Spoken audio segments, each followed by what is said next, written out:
Welcome to the Conscious Radio Network's YouTube channel. Become enlightened, have fun, and tell all your friends and family to share with everyone they know. You can find us on Facebook and stay up to date on our Facebook group, or find us on Twitter, Instagram, and TikTok. Our podcasts can be found on Libsyn, iHeart, Spotify, Google Podcast, and more. Most of all, remember to go to our official website at consciousradionetwork.com for podcasts, hosts, future shows, and scheduling. We also want to welcome our international audience. Don't stop now. Enjoy the community. Subscribe today.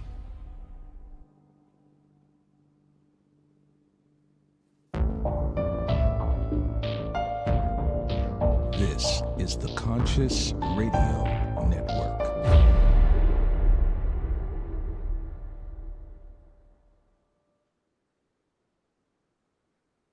Good morning, afternoon, or evening, wherever you might be on this spaceship we call Earth. Welcome to Conscious Radio Network's The Seance. I'm your host, Reverend Dr. Paul Mekas. If this is your first time, please click subscribe, like, share, comment, and also don't forget to follow wherever you listen to your podcasts. We are continuing today with Jim Marshall on Septemics, a philosophical science, hierarchies of human phenomena. And today, part B, I believe, part B, we are continuing on chapter 7. So if you haven't gotten your book yet, go out, get your book, Septemics. You can find it on Amazon or wherever you can get your books. Wherever you get your books. I get my books on Amazon. Sometimes I go to an actual bookstore. But anyway, how you doing, Jim? Welcome back. Hi, Paul. Good to see you. Awesome. Good to see you again. I am ready when you are.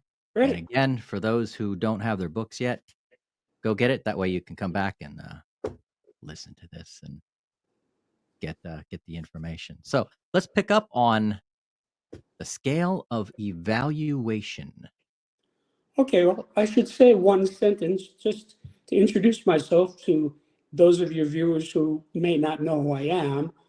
I am the discoverer of hitherto unknown natural phenomena, which greatly aid in the understanding of people, from which I constructed a revolutionary practical philosophic system called Septemics. And today we're going to discuss some of the contents of that book. Absolutely. Thank you for reminding me. So now there are how many scales? I know 35. 35 scales. So and we are on the 7th scale.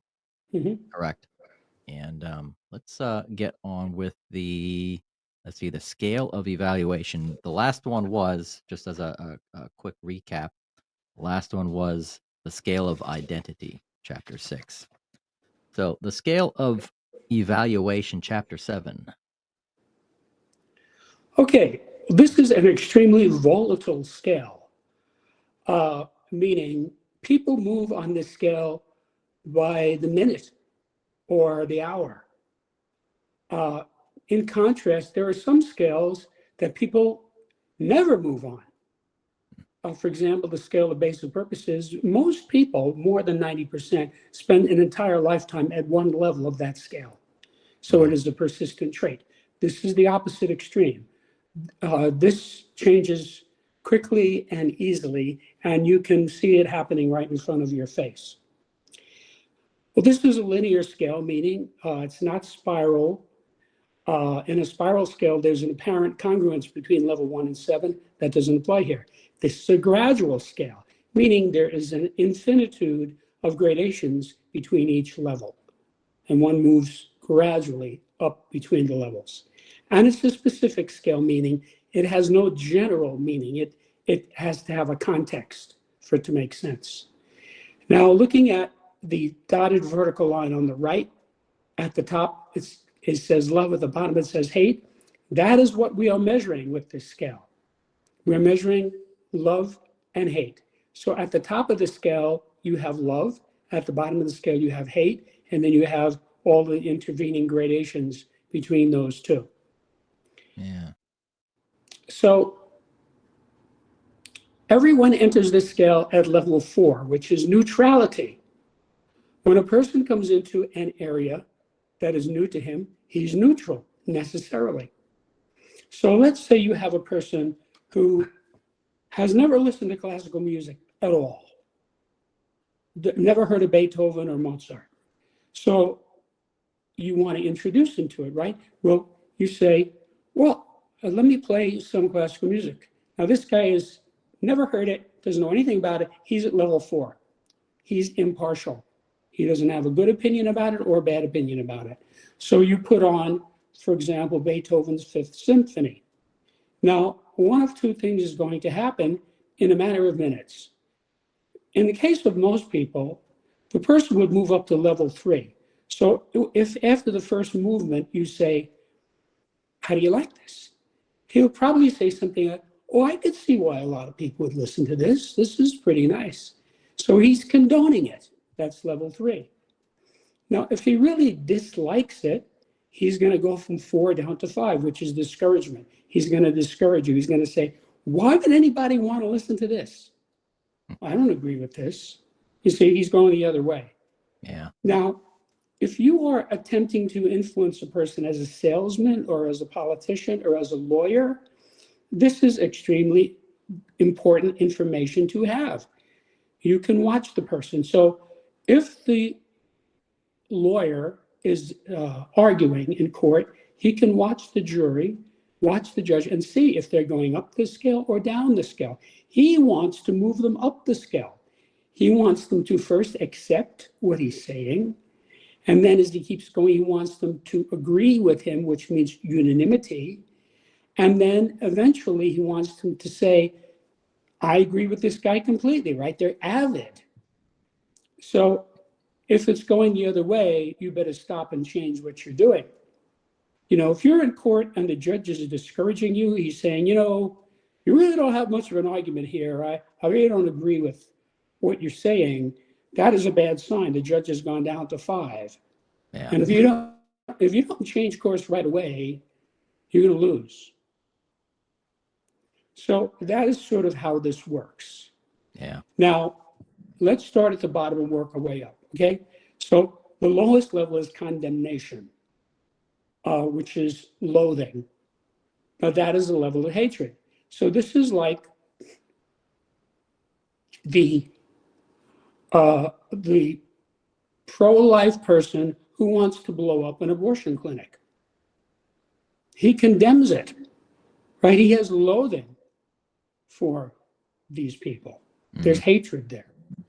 Okay, so if he perhaps talks to one of these people, they might move him up to 5 where he doesn't condemn them anymore, but he's merely invalidating them. He's saying, no, I don't agree with you. He's refuting their arguments. So there's less hatred there. That's level 6. Now, if you have a persuasive person who's pro-choice talking to this guy, he might get him up to 5, where the guy is still discouraging it, but he's not invalidating you. He's not saying you're wrong.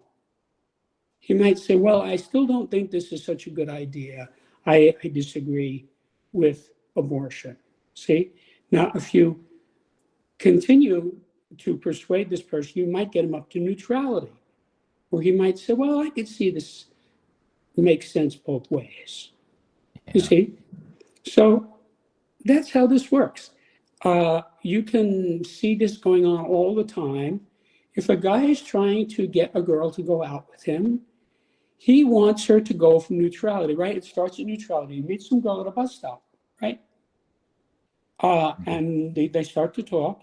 Well, if she starts to accept him, oh, really? That's very nice. I appreciate you're letting me use your umbrella. See, she's condoning him. She's gone up to level 3. Yeah. So that's what he would want to happen if he continues to persuade her. She'll come up to 2, agree with him, and say, okay, I'll go out with you. See? And then if they start going out and they like one another, then she will encourage him. Yes, call me whenever you want, right? He's avid. This guy is great. They are at love, right? That's the top of the scale. So that's how this scale works. Any questions? Nope. That's pretty simple. Yes, and it's very useful in dealing with people, watching people, seeing how they respond. You have to be sensitive to this. Yeah. If a person is going down, you're losing them. Yep. Yep. Now before we continue to the next slide, Yes. it seems that your audio every now and then your audio is getting a little jittery. Uh-huh. Do you know if your signal is good? It's my signal. My computer shows that your signal is good on my side, but Okay. I'm not sure if because it keeps cutting out at perfect increments, as though it's like Would you like pan. me to switch to another device? Possibly we can Okay. we could Yeah. test it. Okay. Well, I'm going to go ahead and switch to my laptop. All right. Take me a minute to open this up and reload. All right.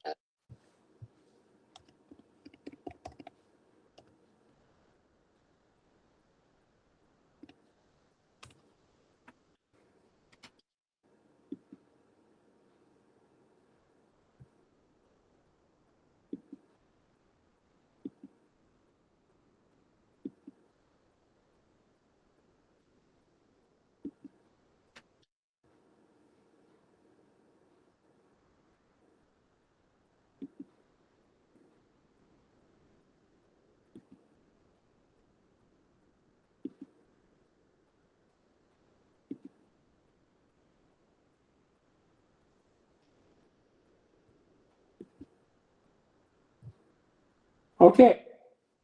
Are we connected? Am I coming? I'm hearing an echo now. Let's get you set up on this one here. Go on screen, hide from screen. Boom. All right.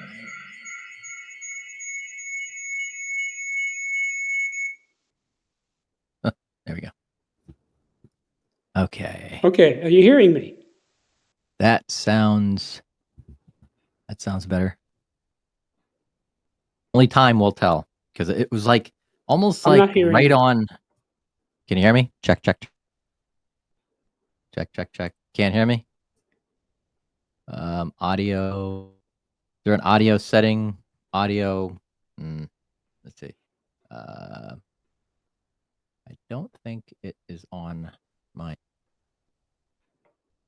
test.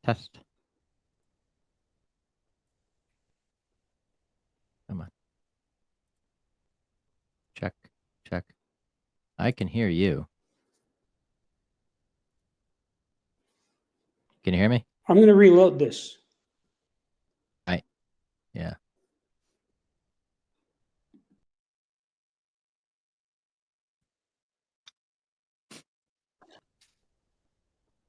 Hello. Okay. Can you hear me? Yeah, I can hear you. Can you hear me? You can't hear me. What the hell?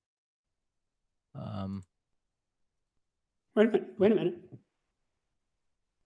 Okay. Speak. Check. I can hear you now. Can you hear me? I can hear you. Great. Okay. Sorry Cool. about that. All right. I'm on a different platform on a different device. So, Oh, okay. yeah.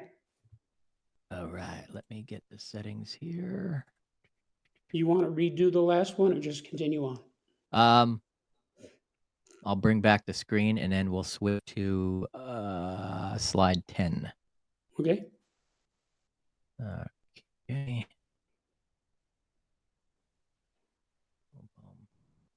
Okay. All right. We will start here. Wait, hold on. Come on.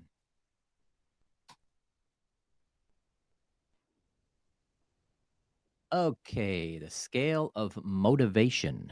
Okay. Motivation, as most people know, is one of the most important things to understand about someone. This is intrinsic to police work. They look for a motive. If a person has no motive, they don't consider him as a suspect. It's extremely important to know someone's motive. if you're going to deal with someone. And there's no one size fits all. It does not necessarily mean you want everybody to be at level 1. That might not be appropriate. And I'll give you an example. Motive level 4 is wealth. That is a person who's motivated by money or the accrual of wealth. Now, if you own a car dealership and you're hiring a salesman, you want him to be motivated by wealth, because then he's going to really be in there pitching to sell cars, which is what you're hiring him to do. Yep. Whereas if you have somebody who's, let's say, a Buddhist monk, and he's motivated by charity, he's probably not going to be a good car salesman. No. Right?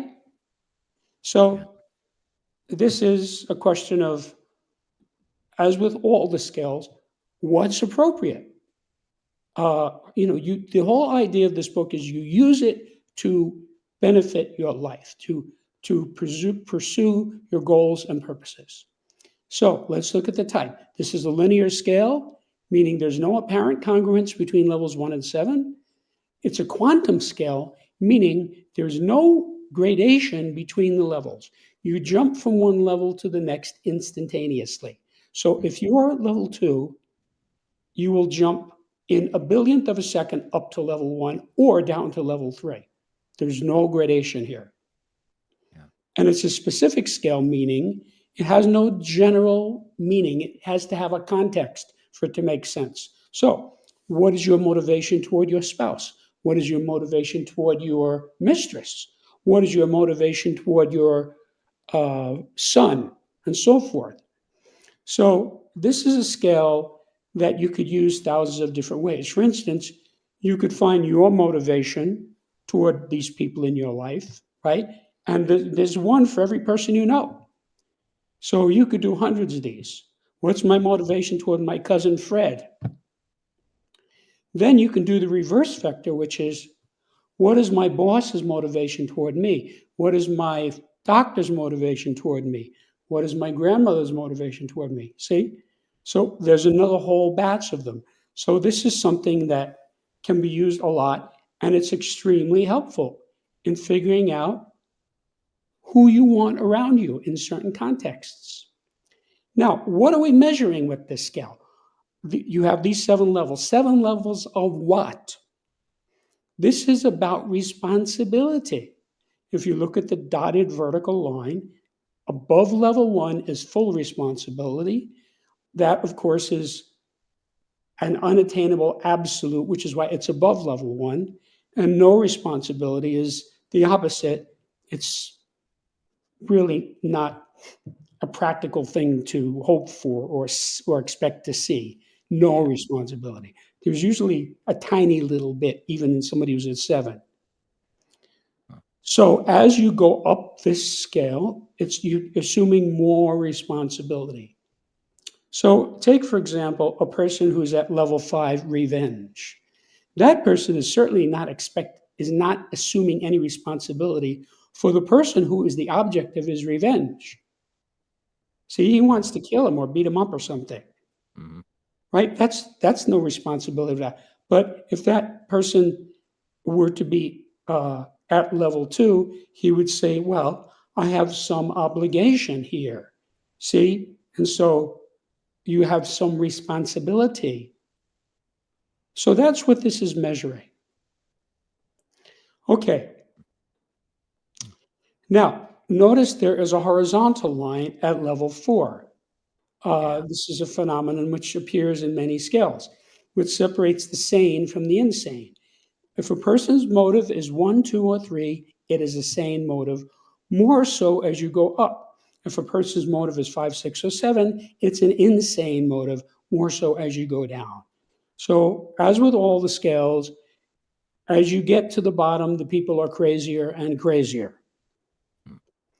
Now, as with most scales, if not all, most readers are going to have some difficulty understanding the extremes, meaning level 1 and 7. For example, let's say you have somebody, He's motivated by love. So he joins a religious order. He spends his whole life helping people like Mother Teresa did. Yeah. Now, there are people who will say, I don't get it. Why is this guy doing this? This doesn't make any sense to me. See, that guy literally cannot conceive of this.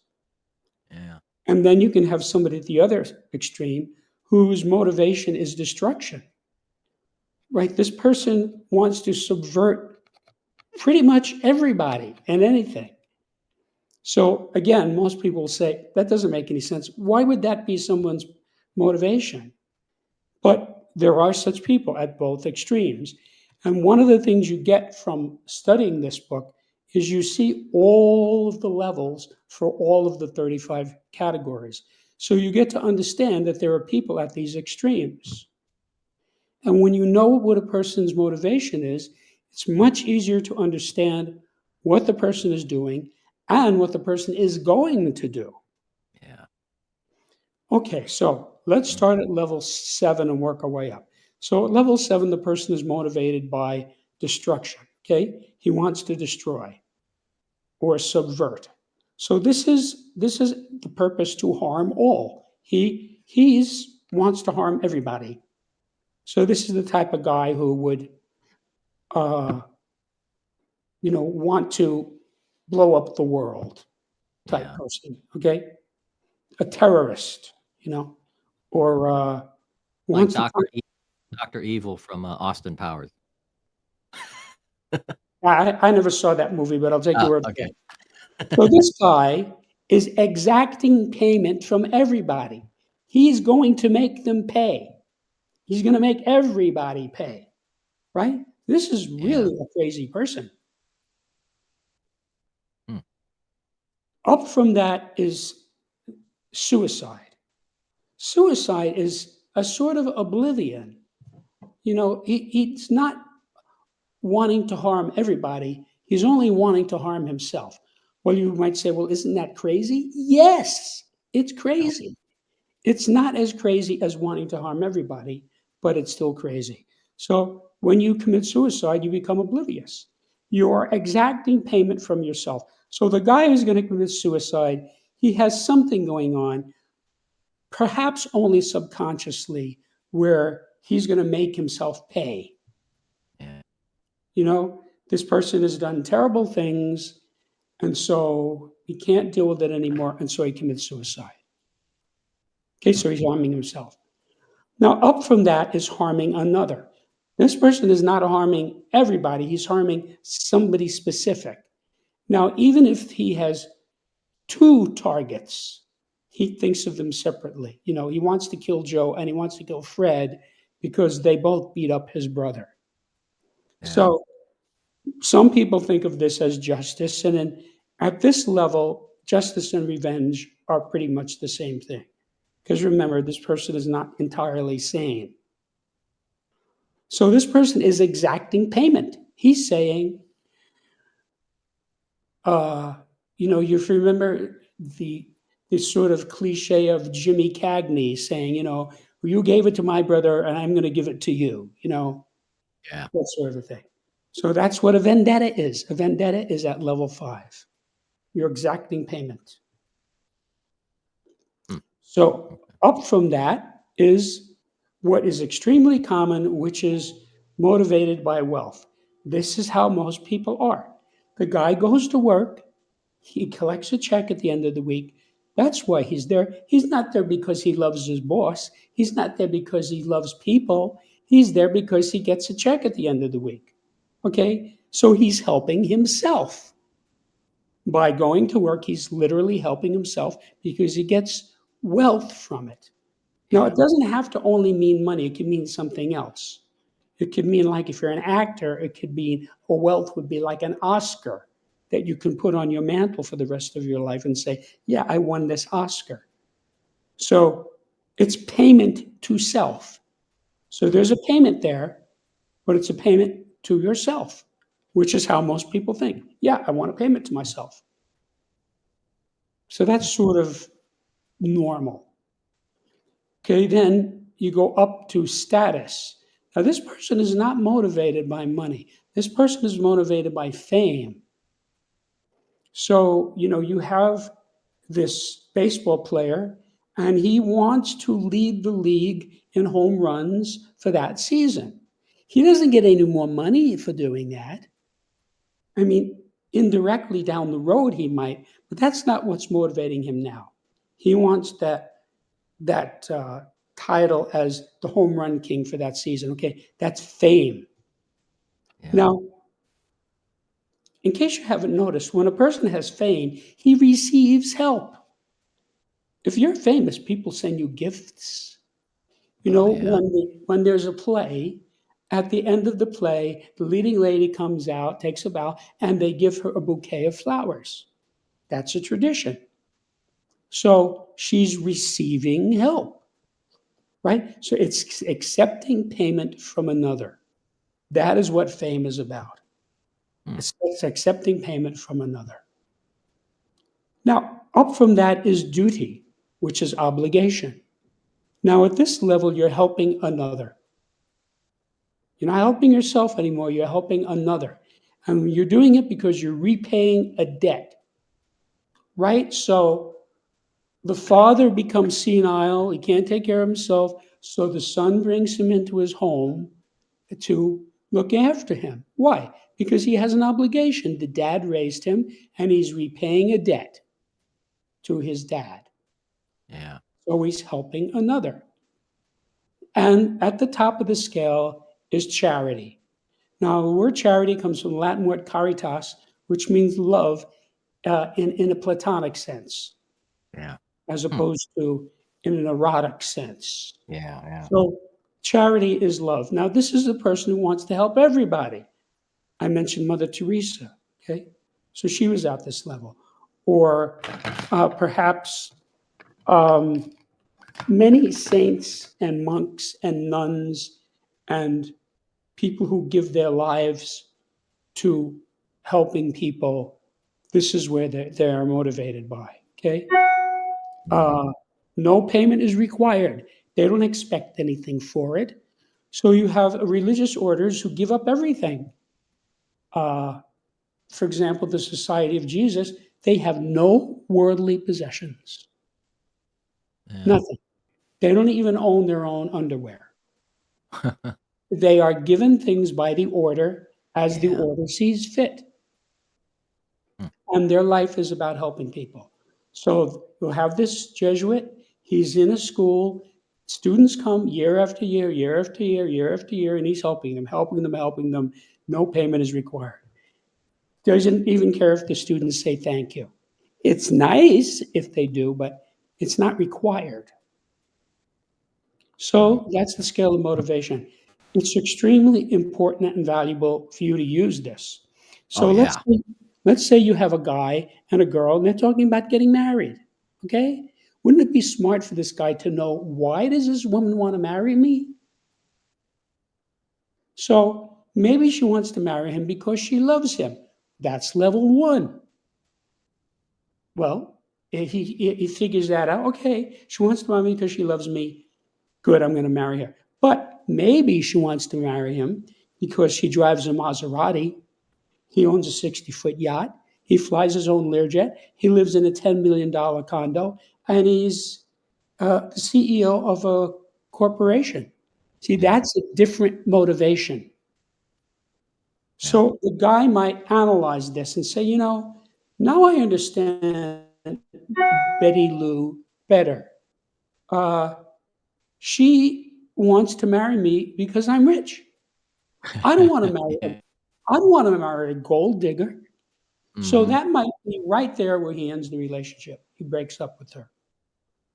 Yeah. Now, you might say, well, isn't he going to be bummed out by that? No, he's not, because it's the truth. Mhm. Every time you find a correct level, whether it's of you or another, you always have a realization. You say, oh, now I see what's going on here. And that is always a positive response. So the fact that somebody locates himself or another at a lower level doesn't mean he's not going to be happy about it. He will be happy. That's one of the ways that you can tell that you found the correct level. You have a Mhm. realization, and it is a positive experience. Yeah. Yeah. So Wow. let's say a guy's going out with a girl and she's into drugs and she wrecks her car and all these he figures out this lady is suicidal, right? Do I Mm. really want to get involved with this? Okay, so he ends the relationship. So he has this epiphany. Now, when he has this epiphany, he might have empathy for her, but he's going to be glad he figured this out Oh, yeah. Yeah. because he doesn't want to be around when she self destructs. Mm. Okay, so now let's go Yeah. back to the example about the couple talking about marriage. Now, you may have noticed there are many rich, elderly, unattractive men who are married to beautiful young wives. Mm-hmm. Okay, and they're often referred to as trophy wives. Yeah. So you have this guy, he has $25 million in the bank. He meets this model, right? And they get married. Well, he knows that she's after his money. So he gives her a Corvette, a diamond ring, a pearl necklace, a mink coat, and a credit card. She's got everything she wants now, right? Yeah. So she's happy, and he's happy because he's got a 25-year-old wife. So you see, for him, that works. Mm-hmm. So there's no judgment involved in this subject. It's all about what works for you. What is your purpose? What is the context here?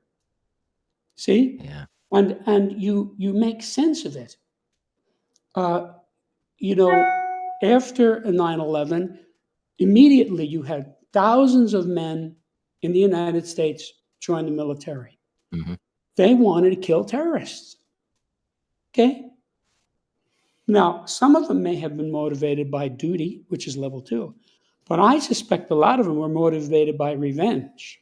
Yeah. They Yeah. wanted to Oh, yeah. get they wanted to get back at them. At that time, I was one of them. Okay, okay. So, see, to the guy at the recruitment center. Oh, you want to kill terrorists? Sign on this dotted line. We'll give you your wish. Yeah. You see? So to him, that's not a bad thing.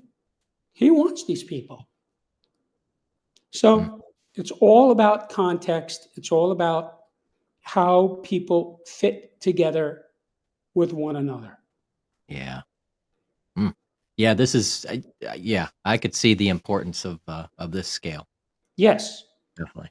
Definitely. So Because. so you can really save yourself a lot of heartache Mm-hmm. and difficulty and loss of money and everything else by using this scale. With Yeah. as with all of these skills, you have to look at it objectively. You have to observe the person. Like sometimes you have a guy who's infatuated with a woman, he can't see any flaws in her. Well, he's going to have trouble using this book with her because he's not objective. Mm. You see, you have to be able to separate enough intellect from the scenario to view what's actually in front of your face. Yeah. Mm-hmm. All right. Any Okay. question? No. No. Pretty self-explanatory. Okay. So let's go to the scale of control. Okay. This is really important. And that is not obvious to most readers initially. And I'll explain why. Most people today have a misconception about the word control. Control is an inherently positive thing. There's no such thing as bad control. But you would say, but wait, wasn't Hitler controlling the Jews? No, he wasn't. He couldn't control the Jews. If he could have controlled them, he wouldn't have tried to exterminate them Yeah. because he would be getting them to do something he wants them to do. Now, the United States has been welcoming Jews since colonial times, Yeah. Yeah. right? So we have been saying, come here and we'll make you a taxpayer, right? You can have prosperity. you can have a happy life, be a productive citizen. And that is what happened. The Jews are the wealthiest demographic in the United States. Yep. So they pay more taxes per capita than anybody else. Yeah. So, see, that's control. Mm-hmm. Or another example is when, at the end of World War II, the Allies went into Germany and essentially uh, confiscated their entire rocket program. Werner von Braun, Oh yeah, I who remember that was one. the head of that, and hundreds of scientists and engineers and mathematicians who all worked under him, the whole group of them were brought to the United States and were given homes and freedom and pay and respect. And that's where the American rockets program came from. Yeah. So you see, they were controlling them. They were saying, yes, you come over here, we'll give you everything you want, and you can help us with our rocket program. Well, these guys were in a country that was bombed out. So what were they going to say? No, right? Right. So you see, that's control. Now, Yep. anytime any good thing happens, it's always because of control. Mm-hmm. So if you have a batter, all right, the baseball comes in, he hits it, it goes out of the park. He's controlling the ball, Yeah. right? Tiger Woods hits the ball off the tee, it goes 200 yards, right? He's controlling the ball. Or if you listen to a great singer like Pavarotti, he's controlling his voice. This is all good. Mm-hmm. Now, some people might say, well, how about some domineering boss who intimidates his employees? Okay. Yeah. That guy is failing to control his tone of voice, his emotions, his way of interacting with them. He's failing to control them. Yeah. So if you have a nasty boss and he says, Smith, go in there and get me the numbers. Well, Smith goes and does it, but he's not too happy about it, right? But if he's a smart boss, he says, Smith, do me a favor. I need the numbers from last week. Would you please go get them? Smith says, fine, he's happy. You see? Yeah. That's the difference between control and not control. So obviously, when you lose your temper, you are not controlling your temper. It's a failure to control. So all of the bad things that happen with humans are because of a failure to control. When a guy wrecks his car in an accident, he couldn't control the car. Yeah. Right? If you're a very good driver, you control the car. So good drivers often evade accidents. Some other dopey driver does something stupid, and this driver is alert enough and smart enough to get out of the way. Defensive driving. Right. He's driving his car, he's controlling his car. So even though you have some dopey drunk come across the dotted line, right, this guy gets out of the way because he's in control of his car. The drunk is not in control of his car. See? So he's the one who gets arrested. Yeah. So that's what I mean by control. Now, the misconception here is that people conflate control with domination. Mm. Right? Those are two different things. Domination is done by people who cannot control. If you Yeah. have a wife who's domineering to her husband, she does that because she can't control him. If she could control him, she wouldn't be domineering. She would just say, honey, what do you say we go out for Chinese food tonight? I don't feel like cooking. He says, okay. See, she's controlling him. Yeah. That's different from a bossy, domineering wife. The husband comes home, and before he takes off his hat, he says, "Change your shirt. We're going out for dinner." Right? That's domineering. You see, that's failure to control. Hmm. So, having said that, let's see. what kind of a scale is this? This is a linear scale, meaning there's no apparent congruence between level 1 and 7. It's a gradual scale, meaning there is an infinitude of gradations between each level. And it's a specific scale, meaning this only has meaning in a context. There's no general level for this. So how do you control your family? How do you control your workplace? How do you control your club? How do you control your son? Whatever, right? Yeah. Okay, so this has innumerable applications because it's specific. Now, what are we measuring with this scale? We're measuring both responsibility and love, or the opposite would be no responsibility and hate. So, does this ring a bell? Right? We just saw this before. Hmm. So, when you assume complete responsibility, that's love, right? Yeah. The mother loves the baby. She assumes complete responsibility. The baby doesn't get blamed for anything, no matter what it does, because it's a baby and she loves him, right? So she asserts full control over the baby. So, in a sense, she's literally creating this baby.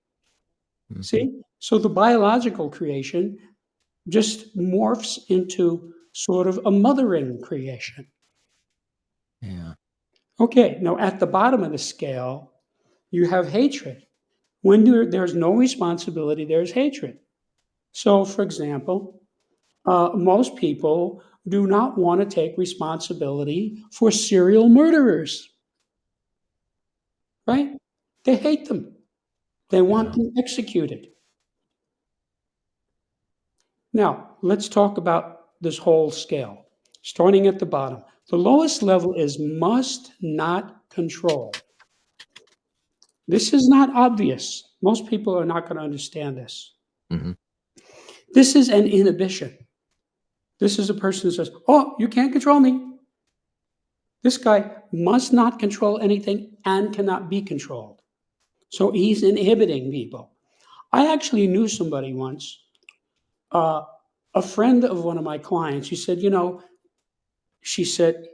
her, "You should go to Jim. He could really help you with your physical problems."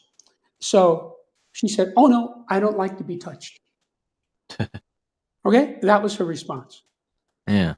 So she was saying, "You must not control my body."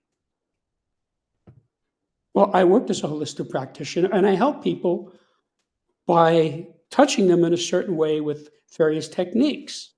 So she was inhibiting it. She was now I could see right away this lady was a little daffy. Okay. Yeah. So that's what you get from somebody who's like that. Must not control. So this is Mm. like the person who you say, "Hey, come over to my house tomorrow. We'll have a pizza and watch the game. Don't tell me what to do." Yeah. You see? Yeah. Must not control. So this person is assuming no responsibility. Hmm. See? Okay. Yeah. Now, up from that is must control, which is like a reverse vector. Instead of inhibiting it, this person is compelling. Must control. Okay? So this is like the Nazis with the Jews in the concentration camps. Mm. They were compulsive about controlling them. You will Yeah. go to the concentration camp. You will stay in that cabin until we allow you out. See, must control. Yeah. This is not quite as daffy as must not control, but it's certainly daffy. This is a compulsion. This is similar to what I've seen in some countries during the lockdown. Yes, exactly. The globalist fascists Hmm. inflicted this scam Hmm. on the people as a step toward controlling them. Control. Yeah. Because their goal is to have a one world government where they control everything. There's no democracy, right? There's no independence. And Yeah. so they were like brainwashing the population to get them used to, we tell you to wear a mask, you're going to wear a mask. Yep. Right?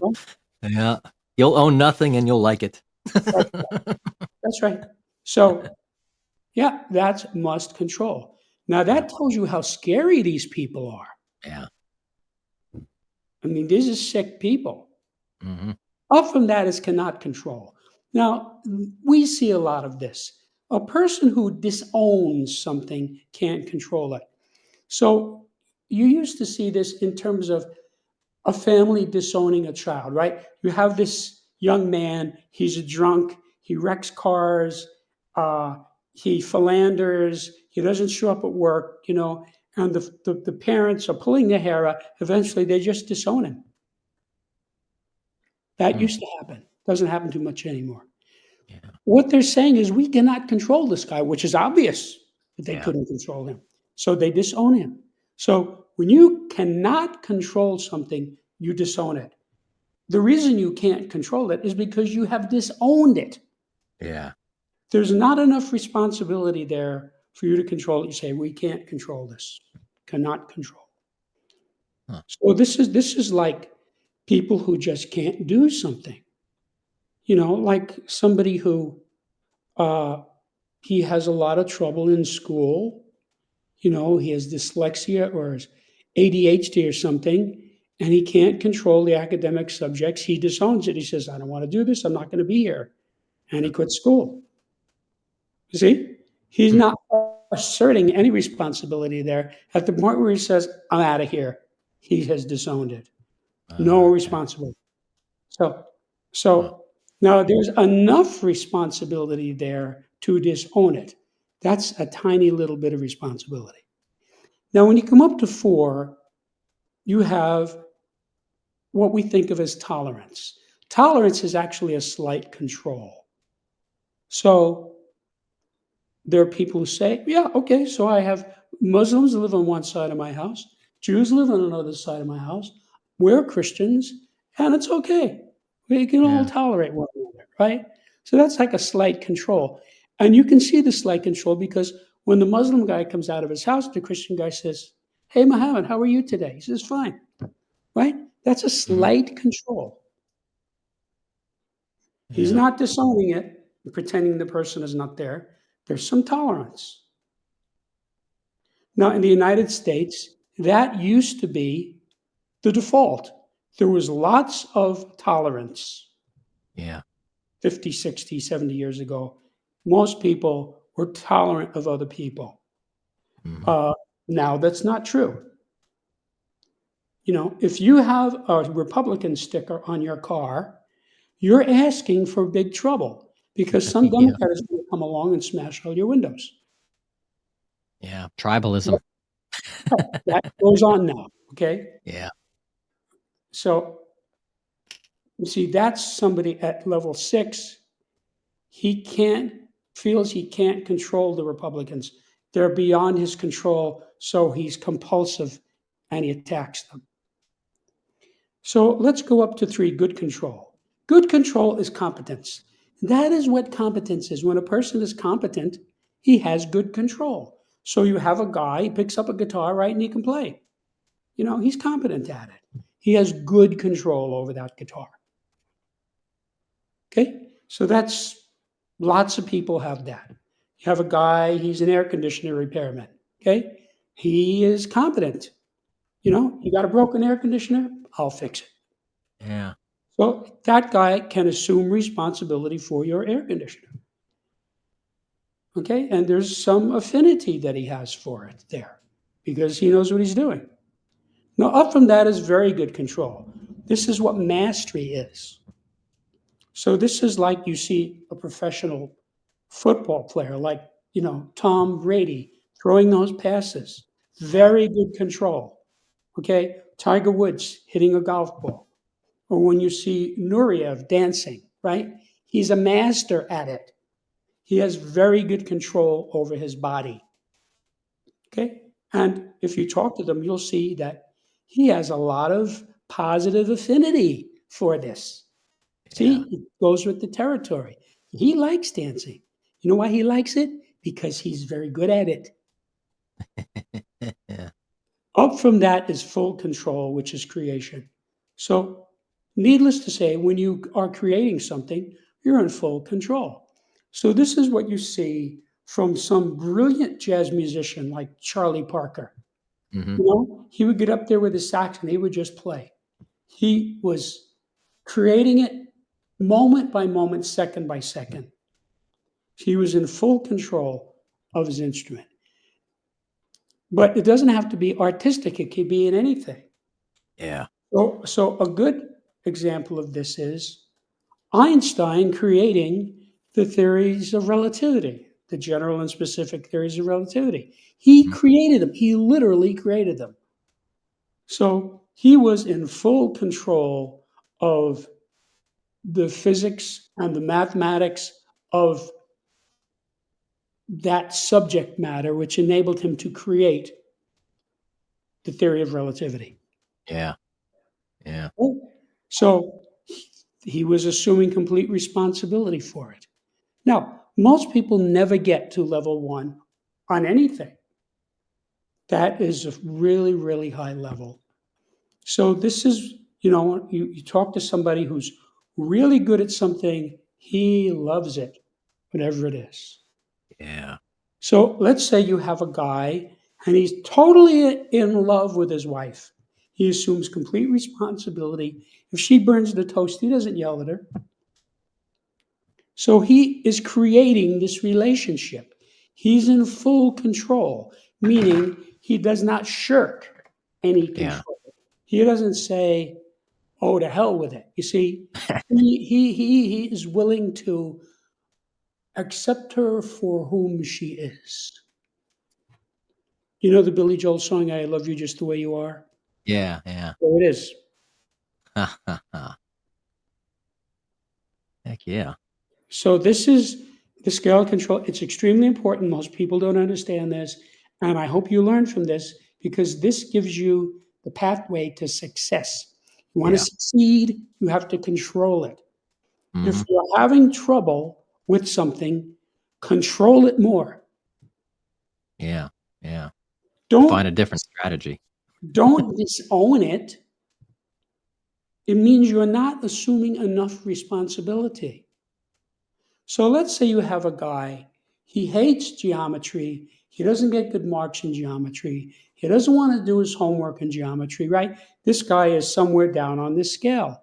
He's somewhere down on maybe cannot control geometry, Hmm. right? So the formula here is for him to assume more responsibility, which means maybe he should get his geometry book and start on page one and go through line by line and looking up all the terms he doesn't understand, making sure he understands, and then asking questions or Yeah. hiring a tutor. You see? And if he does this, he will come up to level four. He'll have a slight control. Okay, I can do this. See? He may not be getting A's, but he's not pulling his hair out anymore. He can tolerate geometry. Yeah. Yeah. You know how many people can't tolerate math? They hate it, Oof. right? Yeah. So So this is how I became a polymath, by just assuming responsibility for the subject and assuming responsibility for the subject and assuming responsibility. And I just kept moving myself up this scale in all these different subjects. Hmm. Wow. Now, I'm still doing it. I'm still studying. It's like it would be very difficult to get me not to study because I'm just assuming responsibility. Oh, Yeah. okay, here's a video on astrophysics. Let me watch this. See, I'm assuming responsibility for it.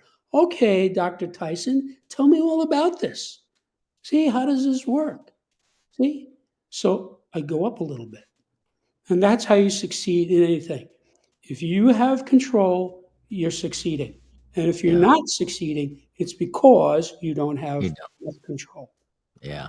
Now I have noticed these last three scales we went through, they didn't have an inflow and outflow on Right, them. right. Explain why As that. I have pointed out, every scale is unique. They all have different traits. Some of them are spiral scales, some of them are linear, some of them are gradual scales, some of them are quantum, Some of them are specific scales, some of them are general. Some of them have the inflow outflow, some of them don't have the inflow outflow. Mm, Some of them have implications for sanity and insanity, some of them don't. So yeah. that's why I say you cannot infer anything about scale A by studying scale B. Mhm. You have to study every scale separately in its context. And Yeah. I will tell you, uh, lest you have any doubt about this, during the 25 years when I was writing this book, I scrupulously researched all of these. I looked at the scale. Is this an inflow outflow scale? No, it's not. Okay, which is why it's not in there. Yeah. So you realize that as an engineer, I'm only interested in results and facts. Absolutely. None of this is about what I believe. These scales just exist the way the Pythagorean theorem exists, the way Mhm. the three laws of motion exist, the way the periodic table exists. It just exists. And I noticed it and wrote it down. Yeah. Yeah. And If the data doesn't show any particular thing, it's not in it. Doesn't that's right. exist. That's right. So I came to all these scales with a blank slate, you know, which is basically how I look at life. When I meet a person, I have a blank slate. I don't Mhm. have a preconception, this guy's black, so he's this way. I don't know anything, you know, I don't assume anything about it. Yeah. And that's just kind of how I approach everything in life. That's the way we So, should too. yeah. Yeah. And Start so everything. when Black I blank. talk when I talk to people, I don't make assumptions. Like if a person says to me, he's not coming over, I would say, wait a minute. When you say he, do you mean Joe? Yes. Okay, good. See, I'm not assuming that. Yeah. So if you come to it with a blank slate, you see what's there. Okay? And the whole point of this book is that it enhances your perception. Your perception of whatever it is gets better. Every time you find a level, your perception improves. Every time you jump a level up, your perception improves. Now, sometimes they use the word insight. You can't have insight without perception, Yeah. right? Insight is really the result of perception. So if you have a guy who's not paying attention, like somebody says, oh, all women are the same, that guy's not paying attention to women. I mean, if he actually just dropped that fixed idea and looked at them and listened to them, he would see they're not all the same. They're all unique. Mhm. See? And So women say the same thing. that's right. That's right. Women say the same thing. So either Not way, all. Not all. it's right. So that's what this book is about. It's about you need a little bit of insight to understand it. But then the more you use it, the more insight you have. And because you have more insight, your ability to use it has improved. And so you use it again and your insight improves. So Yeah. this is like a virtuous spiral where you Mhm. keep getting smarter and smarter and your insight keeps improving and improving and improving and improving the more you use it. Yeah. Yeah. So you are literally making yourself smarter by using this book. Absolutely. Yeah, because when a And guy when a guy makes a generalization like you can't trust anybody, right? That's a generalization. That's dopey. yeah. This guy's not paying attention. So if he looks at the scales, that will start to break down. He'll start to say, there are some people here you can trust. There are some people you can't, but there are some people you can. See, that's better. That's Mhm. smarter. And so he's better able to navigate his life. And that's what this book is about. Yeah. Use the scientific method. So, Jim, before we close this part of the instruction, tell people where they can find your book, where they can find you, and get a hold of you. Well, I invite your viewers to go to my website, which is septemics.com, where you can see what many readers have said about it, what many journalists have written about it, what the reviews are. You can read sections of the book itself, and you can hear, if you want, a recorded lecture called Introduction to Septemics. And by the time you do all that, you're probably going to want to buy the book. It's And this available is hardbound, softbound, and ebook. And ebooks are very cheap. So it doesn't cost a lot to get into this. yeah. Is there an Audible? There's so many people out there looking for Audibles. Is there an Audible version yet on this, or I don't see There's no Audible, and there will not be an Audible. exactly. Because, as you know, you have to look at the scale. It's presented in a table for a reason. Yep. Every one of these scales is presented in a table which is comparable to the periodic table of elements, except it's for the corresponding subject matter. So there's like a periodic table of basic purposes, periodic table of motivation, periodic table of control. This is literally a periodic table. Yeah. It's not structured the same way as the periodic table of elements because it's different subject matter. Yep. But you have to look at it. Mm-hmm. You have to see it. It is a visual experience. Yes. And Absolutely. when people look at this, I've been watching this for almost 28 years now, they get it. They look at it and say, wow, I see it. This is cool. They get it. So the table itself instructs you. Now, of course, I wrote all the text to explain all the little details and et cetera, which is instructive, and you should read that. But the table itself, you have to look at. Yep. You have to. I wonder if blind people could construct a Braille version of this. Probably they could. Yeah. That's something to look into. Yeah. Jim, thank you again for your time. Thank you, Paul. It was a on- pleasure. on this part of the instruction, and we'll pick up next time on the chapter 9. I think it is. Yeah, chapter 9 on the what is it? Yeah, on the scale of stopping. Yes. So for those who have not gotten a book yet, go to www.septemics.com and pick up the book. Thanks, Paul. Jim, I appreciate it. Thank you again for your time. Thank and you. We will see you next time, my Have friend. a great day. You too. Bye-bye. Thank you, everybody, for watching Conscious Radio Networks. We will see you next week or during the next instruction. Y'all take care, though.